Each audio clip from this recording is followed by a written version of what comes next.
family, and if you're a truth-seeking citizen of this country, अगर आप सच जानना चाहते हैं, अगर आप आपके मन में कुछ सवाल है और उसके जवाब ढूंढना चाहते हैं, तो आप इस फिल्म को जरूर देखें. I think for future generation ये फिल्म एक रेफरेंस हो जाएगा. जब भी ये टॉपिक, ये सब्जेक्ट उठेगा, तब लोग ताशकंद फाइल्स उठा के देखेंगे. तो आप तो अभी 12 अप्रैल को आप थिएटर में जाके देखें, और जितने भी मन में आपके प्रश्न हैं, उनके सब सवालों के जवाब आप जरूर पता करने का कोशिश करें. बोल के निकल जाऊंगा, उसके बाद आप लोग ये 2 का फ्रेम बना लेना. ठीक है ना? पहले मुझसे पूछ लो जो भी सवाल है, मैं बोल के निकल जाऊंगा, उसके बाद आप ये 2 लोग का ब्लॉक बना लेना. चलिए, let's go, let's start. Okay, take action. Okay, तो जैसे कि सवाल ये एक सेकंड, कौन से कैमरे में देखना है? सर यहाँ सेंटर देखना है. हाँ, चलिए. कई 2-3 सालों की मेहनत के बाद फाइनली ये फिल्म रिलीज हो रही है. सो अब क्या कुछ फीलिंग है जबकि फिल्म की डेट आ गई कि फिल्म की रिलीज डेट आ चुकी है? नहीं, वो ऐसे ही है कि बच्चे बेटी को पढ़ा लिखा के बड़ा करो और आखिरी दिन उसका विदाई का दिन आ जाए. तो इस फिल्म के साथ मैं जिया हूँ. I have lived with this film 3 साल तक. ऐसा लगा जैसे शास्त्री जी हमारे परिवार के सदस्य बन गए हैं, और हम उनकी मृत्यु से छुपे रहस्यों को ढूंढने की कोशिश करते रहे. और उससे भी ज़्यादा कि किस तरह से इस देश में सत्य की लड़ाई कैसे लड़ी जाती है, उसका एक पर्सनल एक्सपीरियंस RTIs फाइल करके, पार्लियामेंट के रिकॉर्ड्स पढ़ के, रिसर्च करके, लोगों से बातचीत करके, जो जर्नलिस्ट उस वक्त वहाँ मौजूद थे उन लोगों से मिल के, ये सब करके कैसे ये सब किया जाता है. और ये सब करने के बाद अब ये फिल्म तैयार है. तमाम सवालों के जवाब हैं, कुछ सवाल और नए उठेंगे, और ये लोगों के सामने एक ऐसी मर्डर मिस्ट्री आएगी जो कि किसी और नहीं बल्कि भारत के प्रधानमंत्री से रिलेटेड मर्डर मिस्ट्री है. तो I feel very relieved and satisfied. जी, एंड आप लोग से भी जानना थोड़ा सा, श्वेता जी पल्लवी जी, कैरेक्टर के बारे में थोड़ा जानना चाहेंगे. क्या कुछ मैं जाऊँ? बैठ नहीं, मुझे जाना है. अच्छा, जाना है. तो और कोई सवाल पूछना तो पूछ लीजिए मुझसे. Okay, thank you. See you soon. Actually, he has to deliver the film. हाँ, आप इधर आओ. थोड़ा सा तुम उधर चली जाओ. तुम्हारा Manish, designed by Manish. I don't want to spoil.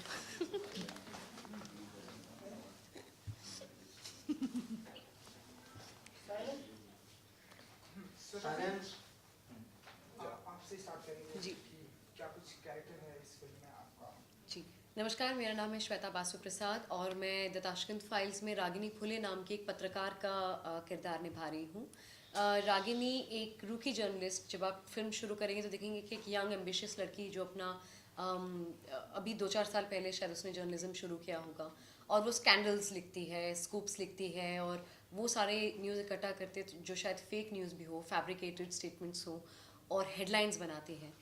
जब तक उसके पास एक ऐसी फाइल आती है, द ताशकंद फाइल्स, जिसमें उसको एक नया सब्जेक्ट मिलता है, that who killed Shastri.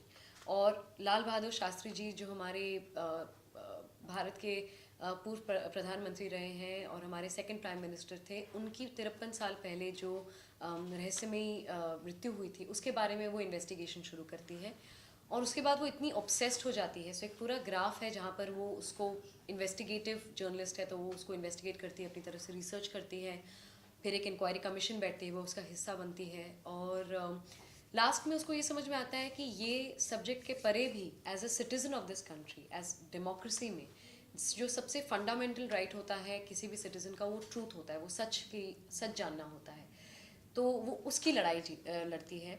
Ragini क्योंकि पत्रकार है, इसलिए वो हमारे लोकतंत्र का, जो डेमोक्रेसी का जो हम चौथा स्तंभ कहते हैं, the fourth estate, fourth pillar of democracy, media, उसे रिप्रेजेंट करती है. हम सभी को एज ए यूथ रिप्रेजेंट करती है. और यही कहना चाहूँगी कि जो भी लोग हैं ऑडियंस में जो सच जानना चाहते हैं, जो शास्त्री जी को याद करते हैं, उनके बारे में जानते हैं, और उनके मृत्यु से जुड़े जितने भी उनके सवाल हैं, उनके जवाब जानने के लिए वो ताशकंद फाइल ज़रूर देखें. पल्लवी जी, आप बताइए आपके थोड़ा सा किरदार के बारे में. मैं एक हिस्टोरियन की भूमिका निभा रही हूँ इसमें. इस कैरेक्टर का नाम है आयशा अली शाह, और बहुत ही एंटाइटल्ड सी औरत है ये. और चूँकि हिस्टोरियन है, ऑथर है, तो जो पॉपुलर नैरेटिव है हमारे देश में कि शास्त्री जी की हार्ट अटैक से मृत्यु हुई थी, उसी पे वो विश्वास करती हैं। शायद वही उन्होंने ही ये लिखा है कि वो हार्ट अटैक से नहीं रहे, तो इसकी वजह से अपना पॉइंट वो लेके फिल्म के आखिर तक बहुत ज़्यादा तंग करती है सबको। तंग करती है, बहुत ही माइल्ड वर्ड इस्तेमाल कर रही हूँ मैं, नाक में दम करके रखती है सबके। और बहुत ज़्यादा नास्टी औरत है, बूढ़ी है, तो इसलिए अपनी अपनी ही इसमें रहती है, नवाबी ठाट में रहती है ज़रा। क्रिपल हैं, व्हीलचेयर पे है, तो इसकी वजह से वो और थोड़ी सी एक फ्रस्ट्रेशन रहता है अंदर कि सब लोग चल फिर पा रहे हैं और everybody is going about their work, मैं नहीं कर पा रही हूँ, तो वो एक कहीं पे एक फ्रस्ट्रेशन है, थोड़ा सा वो भी निकल के आता है हर चीज़ में। तो इस तरह का कैरेक्टर है, और मैं बहुत बुरा सलूक किया है मैंने रागिनी फूले के साथ पूरी फिल्म में, बेचारी। और पूरी फिल्म में मैं कहीं हंस नहीं पाई। कैन यू भी, जो बिलीव कि इतना मेरा प्लेजेंट फेस, हंसती नहीं है मैं तो पूरी। मतलब मैं हंसती ही रहती हूँ, जब कोई वजह नहीं होती तब भी हंसती रहती हूँ मैं। और मुझे मतलब बिल्कुल पाबंदी थी मेरी हंसी पे। तो इस तरह का है किरदार। और जैसे आपने देखा एक कॉन्फ्रेंस बैठी है वहाँ पे, कमेटी बैठी है, तो कमेटी जाहिर सी बात है कि जब कमेटी तभी बैठेगी जब उसमें 2 वॉरिंग पार्टीज़ होगी।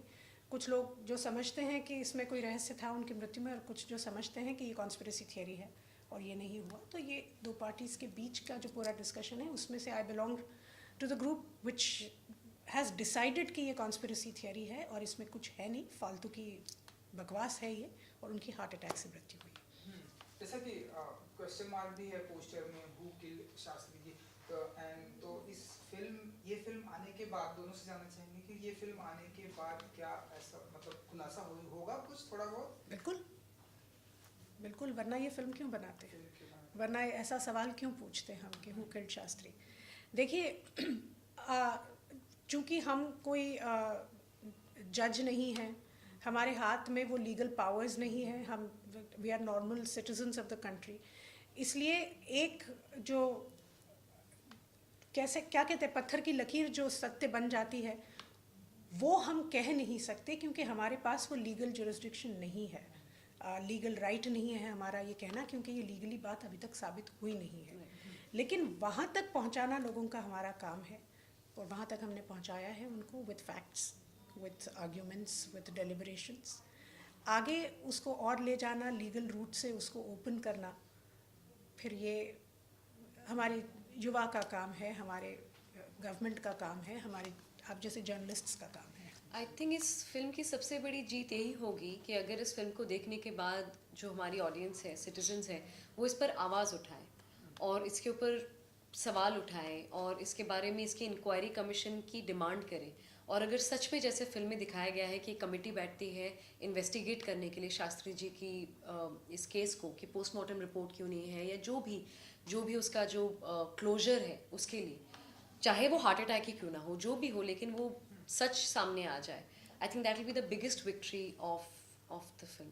जी, क्योंकि फिल्म को तकरीबन 3 साल हो गए हैं मतलब स्ट्रगल करके आप फाइनली फिल्म को ये डेट आई है, तो इन 3 सालों में आप लोगों को कितना इंतजार था कि यार ये फिल्म आनी चाहिए, जो हमने बहुत ही मेहनत मैं तो 1 साल से जुड़ी हूँ। हाँ, आप श्वेता तो पूछें। जब हमने फिल्म लास्ट ईयर शूट की, तो उसके बस 1 या 2 महीने पहले से Shweta has been on board. हम जो उसका रिसर्च कर रहे थे उसमें हमें 1-1.5-2 साल लगे थे। तो it has been a fascinating journey. और मैं मतलब हम लोग इतना ज़्यादा इस विषय में इन्वॉल्व हो चुके थे कि हमें कहीं ना कहीं ऐसे लगने लगा था कि शास्त्री जी हमारे परिवार का एक हिस्सा है। जैसे हम अपने पिताजी के बारे में दिन में 4 बार बात करते हैं कि अरे उनको चाय देनी चाहिए, उनकी दवाइयाँ दी कि नहीं, वो नहाए कि नहीं, वो सोए कि नहीं ढंग से, वैसे ही हम शास्त्री जी के बारे में डिस्कशंस कर रहे थे। पूरा समय हम लोग ऑफिस में यही चर्चाएं हो रही थी। तो इसलिए जब हम लोग ट्रेलर लॉन्च पे जब उनके परिवार से मिले, तो हमें ऐसा लगा ही नहीं कि हम शास्त्री जी के परिवार से मिल रहे हैं। कहीं ना कहीं ऐसी फीलिंग आ रही थी कि हमारी एक्सटेंडेड फैमिली है वो, क्योंकि हम इतना जिए हैं उनकी पूरी जीवनी के साथ, इतना पढ़ा है उनके ऊपर। तो एक तरह से अपने आप को हम लोग चूँकि इस प्रोफेशन में हैं, तो ये एडवांटेज है हमें कि हम किसी भी तरह की अगर रिसर्च में हम लोग जब निकल पड़ते हैं उसकी राह पे, तो वो पूरी तरह से जब तक पूरा पी नहीं जाते हम एक एक चीज़ उसका पूरा निचोड़ नहीं निकाल लेते, तब तक उसके पीछे पड़े रहते हैं। तो बहुत फैसिनेटिंग रही है जर्नी, बहुत इमोशनल जर्नी भी रही है, क्योंकि ये कहीं कहीं पे मतलब मैं तो ऑफिस में कई बार रोई हूँ जब कोई डिस्कशंस होते थे, और मुझे ऐसा लगता था कि किस समय से हम गुजर चुके हैं कि उनके परिवार को आज तक नहीं पता कि उनके साथ क्या हुआ। सोचो कल हमारे साथ ये हो जाए तो। शास्त्री जी के बाद 12 दिन के अंदर अंदर उन्होंने न्यूक्लियर प्रोग्राम जो शुरू किया था, 12 दिन के अंदर अंदर होमी भाभा का प्लेन एल्प्स में गायब हो जाता है, उस प्लेन की डेब्री नहीं मिलती, और वो एक पैसेंजर प्लेन था। तो अगर होमी भाभा को मारने का षड्यंत्र था, तो उनके साथ वो जो इनोसेंट पैसेंजर्स मरे उनका क्या? कौन है वो कोलैटरल डैमेज है। तो क्या आपकी और मेरी ज़िंदगी इतनी सस्ती है कि कल को किसी और को ऐसे ही अगर ख़त्म करना हो किसी को, तो आप और मैं उस प्लेन में बैठे और आप और मैं कोलैटरल डैमेज बन जाए? इतनी सस्ती तो नहीं हो सकती हमारी ज़िंदगी। तो कहीं ना कहीं किसी ना किसी को इसके बारे में काम करना था, इसके ऊपर काम करना बहुत ज़रूरी था। और चूँकि किसी ने किया नहीं और हमारे पास ये अगर मौका हमें मिला है, तो we decided to go full force. And it's strange कि 53 इयर्स में ये ऐसी फिल्म या ऐसी डिस्कशन कभी बनी नहीं। आई मीन मैम ने शायद पिछले किसी इंटरव्यू में कहा था that it's a mixed emotion, that we are happy that we are doing this, but we are also sad कि किसी ने किया नहीं आज तक। 53 साल, and that's a long time. और जैसे श्वेता एक सवाल पूछती है उसमें, वो युवा नेता जो है हमारे इसमें फिल्म में, वो कहते हैं कि ये शांति और अहिंसा का देश है, ये गांधी और नेहरू का देश है। तो ये पूछती है शास्त्री का क्यों नहीं है? अब देखिए गांधी जी पे कितनी फिल्में बनी है, जो कि सही है, मैं गलत नहीं कह रही हूँ, बननी चाहिए उनके ऊपर फिल्में, लेकिन क्या सिर्फ उन्हीं के ऊपर फिल्में बननी चाहिए? और भी जो हमारे लीडर्स हैं, और अगर ये इतना बड़ा रहस्य अगर किसी चीज़ को लेके है, तो पिछले इतने सालों में हमने ना डॉक्यूमेंट्रीज़ बनाई ना फिल्म बनाई। अभी कुछ 4-5 साल से शास्त्री जी के ऊपर डॉक्यूमेंट्रीज़ बनने लगी हैं, अभी तक तो कुछ भी नहीं बन रहा था। तो हम ऑलरेडी लेट हो चुके हैं काफ़ी। श्वेता जी, क्योंकि आप जर्नलिस्ट हैं, तो किस तरह के, जैसा कि पल्लवी जी ने भी बताया, और किस तरह के सवाल पूछते हुए नजर आएंगे आप हमें इस फिल्म में? हम तो फिल्म देखेंगे तब हमें पता चलेगा, तो आप बताइए जरा। जी, क्योंकि मैंने जर्नलिज्म की पढ़ाई भी की है जी, मैं BMM ग्रेजुएट हूँ, तो मेरे लिए इस फिल्म में ढलने में, इस किरदार में ढलने में मुझे ज़्यादा समय नहीं लगा। और क्योंकि मैंने डॉक्यूमेंट्रीज़ बनाई हैं, कॉलम्स लिखती थी, तो मुझे रागिनी का जो जर्नी था, जो रिसर्च, वो समझ में आया था। बट उसने जो सवाल उठाए हैं वो तो रागिनी उठा रही थी, लेकिन as Shweta, as citizen of this country, मैं खुद मतलब जितने इसमें स्क्रिप्ट पढ़ रही थी, एक सीन पढ़ रही थी, मैं इतनी शॉक हो रही थी कि इसके बारे में तो होता है ना, एक रिकॉल आता है कि हाँ ये तो स्कूल में पढ़ा था हमने, ये हिस्ट्री, अच्छा ये तो जय जवान जय किसान, right, this is Shastri ji slogan. अगर 2 अक्टूबर का भी एक रिकॉल आता है, वाइट रेवोल्यूशन के बाद मैं शर्मिंदा हूँ कि मुझे नहीं पता था दैट शास्त्री जी ने शुरू किया था ये तो न्यूक्लियर किसी को नहीं पता था ये, एंड क्योंकि क्रेडिट किसी और को ही जाता है। या नोबडी, ये डिस्कशन ही नहीं है इसके बारे में। तो शी रेजेस बहुत सारे क्वेश्चंस वो उठाती है, और जो आप जब फिल्म देखेंगे, जब आप देखेंगे पूरी फिल्म में ही वो माहौल ऐसा क्रिएट होता है कि आपके मन में ये शायद बहुत सारे सवाल हैं जो शायद कॉन्शियसली आप सोचते नहीं है उसके बारे में, लेकिन अनकॉन्शियसली, सबकॉन्शियसली आप सोचते हैं। उन सारे सवालों को उठाया गया है और उन सवालों का जवाब उन्हें देने की भी कोशिश की गई है। और आप जब फिल्म देख लेंगे तो आपके कई सारे सवालों के आपको जवाब मिल जाए। And look at the greatness of this prime minister. वो सिर्फ 11 महीने रहे ऑफिस में, उन्हें ज़्यादा वक्त भी नहीं मिला एज अ प्राइम मिनिस्टर, लेकिन उसमें उन्होंने हरित क्रांति वो ले आए, श्वेत क्रांति वो ले आए। आज हमारा देश पूरे विश्व में एक पहले नंबर पर है in terms of milk production and milk products. दूसरे नंबर पर है फूड ग्रेन प्रोडक्शन में, जबकि एक टाइम पे जय जवान जय किसान नारा इसीलिए दिया गया था कि एक समय ऐसा था जब हमारे अपने लोगों को खाना कम मिल रहा था, हमारे पास इतनी उपज ही नहीं थी, इतनी खेती ही नहीं होती थी कि हम अपने लोगों का पेट भर सकें। और जो इम्पोर्ट कर रहे थे हम, वो इतना 3rd क्लास क्वालिटी का हमको ग्रेन सप्लाईज मिल रहे थे। उस वक्त पे शास्त्री जी ने पूरे देश में ये कहा था कि आप लोग एक दिन का व्रत रखें अगर, तो किसी एक भूखे का पेट भर सकता है। And a lot of people followed him. So he brought about two revolutions, a green revolution, a white revolution. He called for, nationwide fasting. Pakistan के अगेंस्ट उन्होंने 65 में वॉर जीता on the background of a very very shameful defeat in the 1962 war.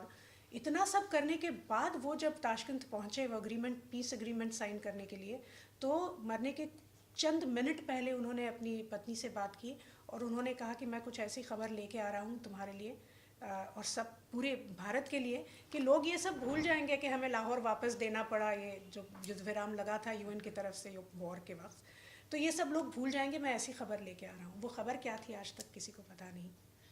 Okay, खबर हाँ जी, वो पूछिए। हमने देखा कि जब भी मल्टी स्टारर फिल्म होती है तो बहुत ही जो कैरेक्टर है तो उभर के आना बहुत ही डिफिकल्ट हो जाता है, स्पेशली जब सभी कलाकार थिएटर आर्टिस्ट हो। तो मोस्ट ऑफ ऑल इसमें जो मैं थिएटर आर्टिस्ट नहीं, मोस्ट ऑफ ऑल जो भी इसमें है सब थिएटर आर्टिस्ट है, which is so much more than that. जैसा पंकज त्रिपाठी हो गए, नसीरुद्दीन शाह हो गए, तो बहुत सारे कैरेक्टर ओवरशैडो हो जाते हैं। तो उसके ऊपर क्या कहें, बहुत सारे आर्टिस्ट भी हैं हमारे बॉलीवुड में जो ये मानते हैं, सो आपका क्या टेक है?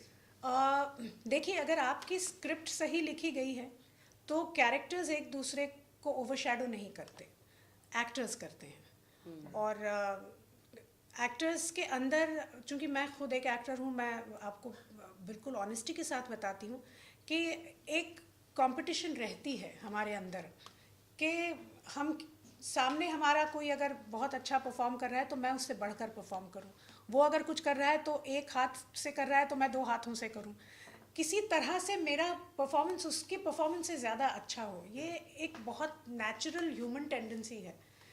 लेकिन चूंकि हमने ये एक, मेरे ख्याल से एक ऑनेस्टी जब किसी प्रोजेक्ट में जुड़ी होती है ना तो वो सबको समझ में आती है, सब लोगों ने वो ऑनेस्टी को एब्जॉर्ब कर लिया था। तो इसलिए हमने सबसे पहले, very unlike normal film making, हमने इसकी वर्कशॉप करी और हमने पहले स्क्रिप्ट रीडिंग की, उसके बाद हमने कैरेक्टर्स के ऊपर हमने डिस्कशन शुरू किया। हर एक आदमी ने, आर्टिस्ट ने अपना कैरेक्टर समझा, फिर घर पे चले गए। वो दूसरे दिन जब हम वापस मिले तब तक वो काफ़ी सारा सोच के आए थे उसके ऊपर, और ना सिर्फ अपने कैरेक्टर पे बल्कि सामने वाले के कैरेक्टर पे भी सोच के आए थे। तो ये मेरे ख्याल से सबसे ज़्यादा, जैसे आपने कहा कि ये थिएटर एक्टर्स होने की वजह से एक जो टीम वर्क होता है ये सबके अंदर भरा हुआ है, और एक दूसरे की मदद करना। कहीं कहीं बहुत बार ऐसा भी हुआ कि ये क्यों नहीं करते तुम, बोल दो ना, मुझे स्नैप कर दो, रोक दो मुझे बीच में, don't let me complete my sentence. ऐसे करके कितने लोगों ने अपने आप के लाइनों को कट करने के लिए ऑफर किया, जबकि सामने वाले लोग एक्चुअली लाइन खाने की कोशिश करते हैं।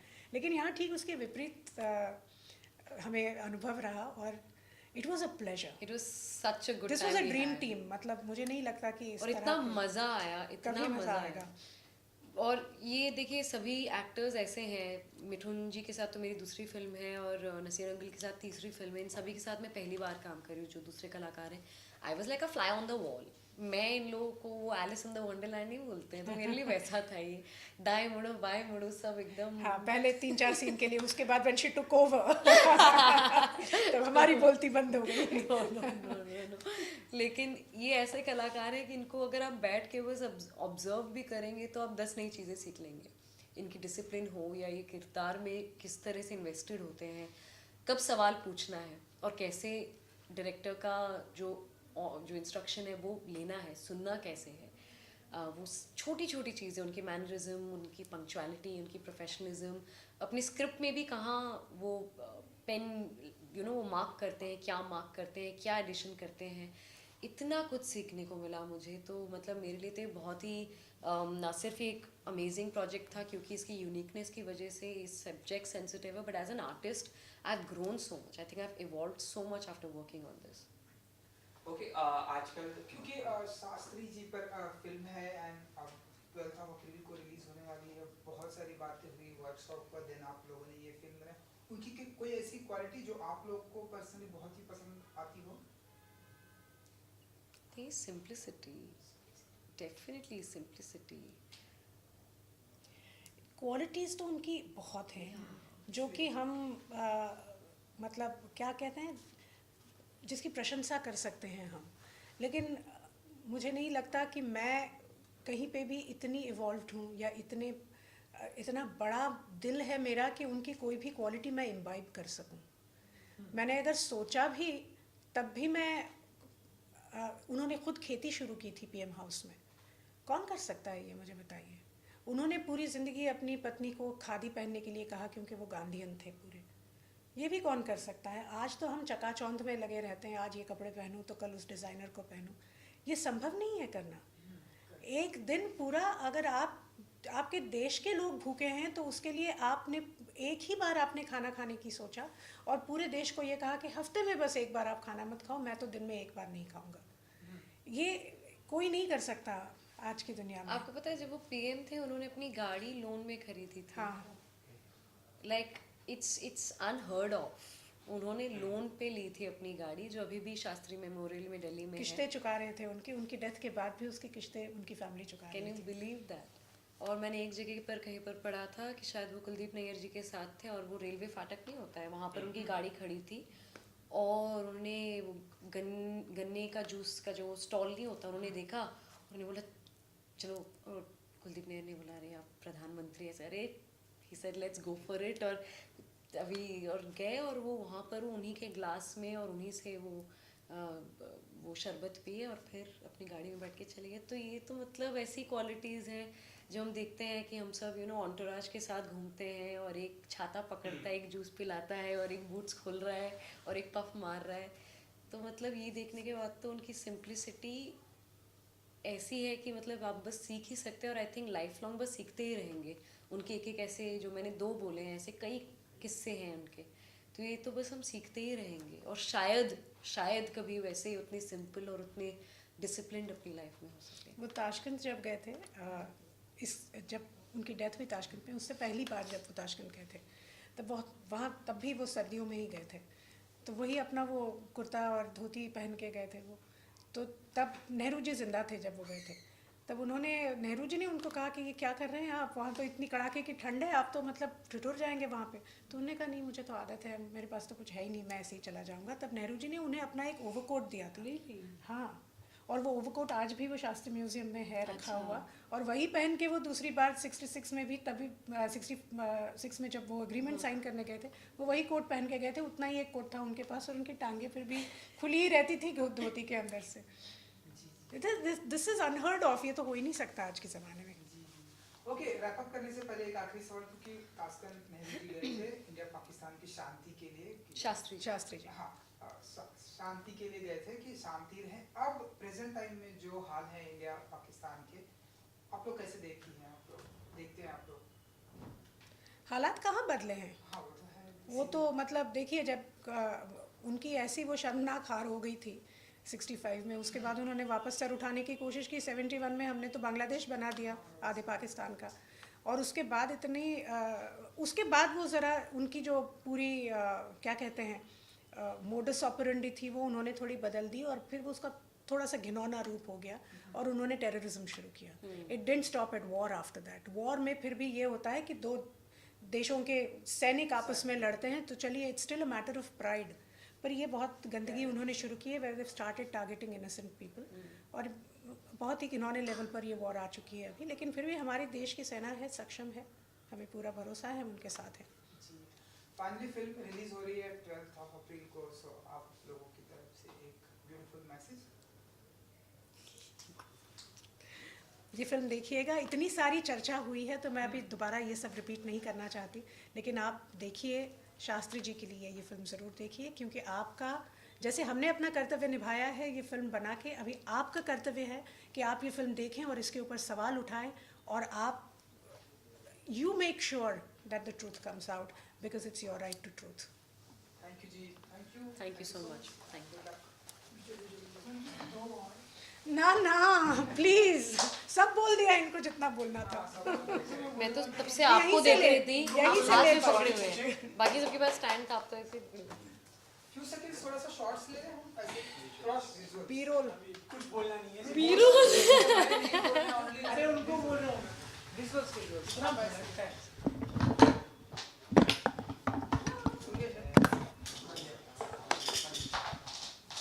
तोड़ो बस। श्वेता जी, आपने जर्नलिज्म किया है? इसलिए मैंने ब्रेक किया था। हाँ जी। ओके। पोदार स्कूल से थे, right? हाँ, you and Poda? Oh, Arun? I'm from KC college. KC, you are KC college में? अच्छा, my best friend went to KC. KC जगह देख रहे हो तो तरफ गए थे। हाँ, जहाँ पर नहीं मैंने अच्छा- जर्नलिज्म KC से किया है। Yeah, another friend went to juice.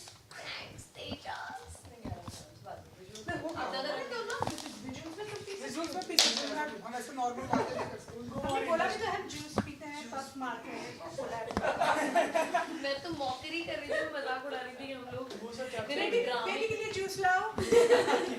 तो इतने ड्रामा करते हो, प्रधानमंत्री हो कि खुद जान के लिख कर आते हैं। But मैम ट्रेलर का इम्पैक्ट अच्छा है। हाँ, लोगों को बहुत पसंद आ रहा है। नहीं है, जिस दिन रिलीज हुआ था उसी दिन काफी ट्रैक्शन मिल गया था ऑनलाइन में। एंगेजमेंट अच्छी है, आपने देखी कितने मतलब इतने कमेंट्स पढ़ रहे हैं और ये मूवी क्या मैम जिसको बहुत पता नहीं है शास्त्री जी के बारे में, इसमें जो लास्ट में जो Yeah, done.